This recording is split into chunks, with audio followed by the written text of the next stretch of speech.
วันที่ 12 พฤศจิกายน 2025 กองพลที่ 2 ได้เปิดขบวนการแข่งขันกีฬาการทหารกีฬามวลชนเพื่อคำนำรับตอนวันชาติที่ 2 ธันวาคมรอบ 50 ปี วันคล้ายวันเกิดประธานไกรสอนพรหมวิหารครบรอบ 105 ปี และวันสร้างตั้งกองทัพประชาชนลาวครบรอบ 77 ปี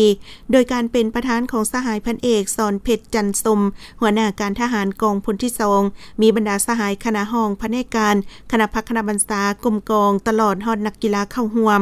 สหายพันโทสมรสวิลาวงศ์หัวหน้าแผนกอมหมห้องเสนาธิการกองพลที่ 2 ได้ผ่านแผนการเคลื่อนไหวแข่งขันกีฬาการทหารกีฬามวลชนเพื่อคำนำรับตอนวันชาติที่ 2 ธันวาคมรอบ 50 ปี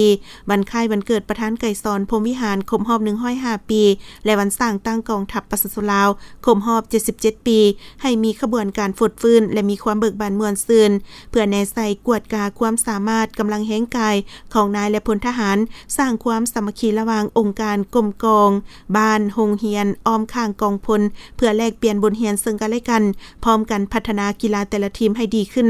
สำหรับกีฬาที่นำมาแข่งขันประกอบมีกีฬามวลชน4ประเภทคือบานเตะบานทรงกะต้อวายเปตังกีฬาการทหาร4ประเภทคือแล่นมางประกอบอาวุธ400เมตรแล่นผ่านสิ่งกีดขวาง 4x50 เมตรกีฬานักรบแข็งแรงกีฬา3วิชาการทหารสมทบแล่น 3,000 เมตรจากนั้นสหายพันโทเวียงแก้ววีวันไซหัวหน้าแผนกโฆษณาอมหมห้องการเมืองกองพลที่ 2ได้ผ่านเนื้อในข้อแข่งขันเพื่อคำนำรับตอนวันประวัติศาสตร์สำคัญของชาติของกองทัพตืมอีก